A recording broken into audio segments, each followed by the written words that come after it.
Obulapuram mining case ప్రస్తుతం రెండు తెలుగు రాష్ట్రాల్లో కూడా ఈ యొక్క తీర్పు ఏదైతే వచ్చిందో దానికి సంబంధించి ఒక్కసారిగా ఈ యొక్క ఓబులాపురం మైనింగ్ కేసుకు సంబంధించి సంచలనంగా మారిందనే చెప్పుకోవాలి.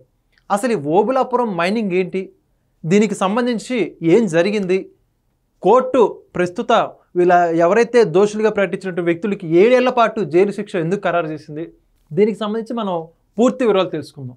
వివరాల్లోకి వెళ్తే 2004 నుంచి 2009 మధ్య వైఎస్ రాజశేఖర రెడ్డి గారు ఉమ్మడి ఆంధ్రప్రదేశ్ ముఖ్యమంత్రిగా ఉన్నారు.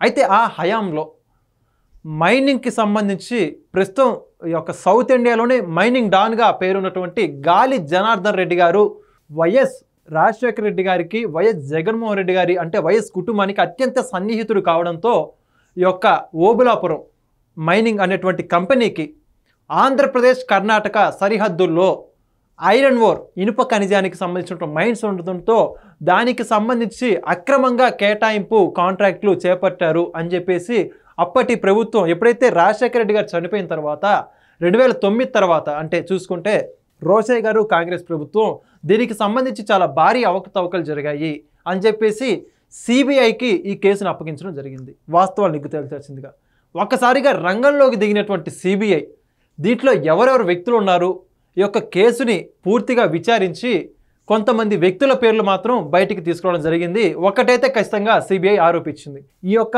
ఓబులాపురం మైనింగ్ సంబంధించి అవకతవకలు జరిగాయి.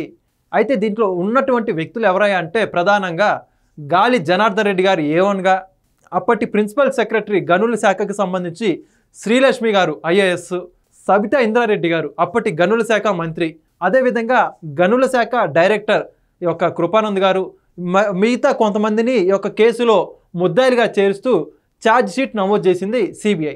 అయితే దీనికి సంబంధించి అప్పట్లో వీళ్ళందరికీ కూడా దాదాపుగా 2 నుంచి 3 సంవత్సరాల పాటు జైలు శిక్ష పడడం జరిగింది. జైలు శిక్ష కొద్ది సంవత్సరాలు అనుభవించిన తర్వాత వీళ్ళందరూ కూడా బెయిల్ తెచ్చుకోవడం జరిగింది.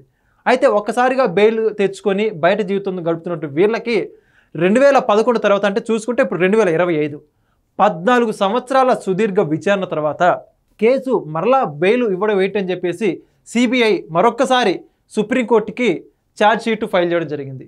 దీంతో సుప్రీంకోర్టు యొక్క కేసుకు సంబంధించి జోక్యం చేసుకొని ఏదైతే ప్రస్తుతం హైదరాబాద్ సిబిఐ కోర్టులో ఈ కేసు నడుస్తుందో ఈ యొక్క కేసుకు సంబంధించి తుది తీర్పుని సాధ్యమైనంత తొందరగా వెల్లడించాలని చెప్పేసి సుప్రీంకోర్టు భారతదేశ సర్వోన్నత న్యాయస్థానం ఈ యొక్క కేసుకు సంబంధించి జోక్యం చేసుకొని కింద కోర్టు అయినటువంటి హైదరాబాద్ సిబిఐ కోర్టుకి ఆదేశాలు జారీ చేయడం జరిగింది. అయితే ఒక్కసారిగా ఈ కేసులో దూకుడు పెంచినటువంటి హైదరాబాద్ సిబిఐ కోర్టు కూడా దీనికి సంబంధించి నిన్నటి రోజున కేసులో ప్రధానంగా ఉన్నటువంటి గాలి జనార్దన్ రెడ్డి గారికి, అదేవిధంగా దీనికి సంబంధించి ఎవరైతే ఉన్నారో గనుల శాఖ ఆ యొక్క డైరెక్టర్ వీళ్ళందరూ కూడా ముద్దాయిలుగా పేర్కొంటూ వీళ్ళందరికీ దాదాపుగా 7 ఏళ్ల పాటు జైలు శిక్ష విధిస్తూ తుది తీర్పును వెల్లడించింది. ఇక్కడ మనం చెప్పుకోవాల్సింది ఏంటంటే మరి ఒకప్పుడు ఇదే కేసుకు సంబంధించి జైలు జీవితాన్ని అనుభవించిన ప్రస్తుతం రిటైర్ అయిన IAS అధికారి శ్రీలక్ష్మి గారి పరిస్థితి ఏంటి? ప్రస్తుతం ఆవిడ పిటిషన్ ఈ కేసుకు సంబంధించి 2022లో తెలంగాణ హైకోర్టు ఆవిడకి ఈ కేసుకు సంబంధం లేదని చెప్పేసి ఆవిడని కేసు నుంచి డిశ్చార్జ్ పిటిషన్ యాక్సెప్ట్ చేస్తూ కేసు నుంచి రిలీవ్ చేయడం జరిగింది. ఇప్పుడు వీళ్ళందరికీ తుది తీర్పు వెల్లడించినటువంటి నేపథ్యంలో ఒక్కసారి కూడా అందరి కళ్ళు ఆవిడ వైపు మళ్ళీ ఆ కేసు వైపు మళ్ళీ సిబిఐ దీన్ని ఛార్జ్ చేస్తూ సుమోటోగా తీసుకుని కేసును అప్పీల్ చేయడం జరిగింది. సో దీనికి సంబంధించి శ్రీలక్ష్మి గారి కేసును కూడా సాధ్యమైన త్వరగా యొక్క విచారణ వేగవంతం చేసి 3 నెలలలోపు కేసుకు సంబంధించి ఫైనల్ జడ్జిమెంట్ ఇవ్వాల్సిందిగా సుప్రీంకోర్టు మరలా తెలంగాణ హైకోర్టుకు ఆదేశాలు చేయడం జరిగింది. సో ఈ యొక్క ఓబులాపురం మైనింగ్ కేసు ఏంటంటే ప్రధానంగా ఏదైతే కర్ణాటక ఆంధ్రప్రదేశ్ సరిహద్దుల్లో ఉన్నటువంటి ఇనుప ఖనిజాలు, ఇనుప గనులు వాటన్నిటినీ అక్రమంగా తవ్వారని చెప్పేసి అనుమతి ఉన్న చోటు కాకుండా అనేక ప్రాంతాల్లో తవ్వకాలు చేపట్టి దాన్నంతా కూడా ఖనిజాలని విదేశాలకి అక్రమ రవాణా చేపట్టి తద్వారా 1000 కోట్ల ప్రభుత్వ ఖజానాకి గండి కొట్టారని చెప్పేసి ఈ యొక్క సిబిఐ అయితే నిగ్గు తేల్చడం జరిగింది. ఎట్టకేలకు 14 సంవత్సరాల లాంగ్ గ్యాప్ తర్వాత న్యాయం జరిగిందని చెప్పేసి ప్రజల్లో ఉన్నటువంటి భావన. అయితే ఈ యొక్క తీర్పుని సవాల్ చేస్తూ గాలి జనార్దన్ రెడ్డి గారు వీళ్ళందరూ కూడా హైకోర్టు వెళ్ళే అవకాశాలు ఉన్నాయో లేదో మరి రానున్న రోజుల్లో తెలుసుకునే ప్రయత్నం చేద్దాం. Thank you. Please subscribe to Leo news for more videos.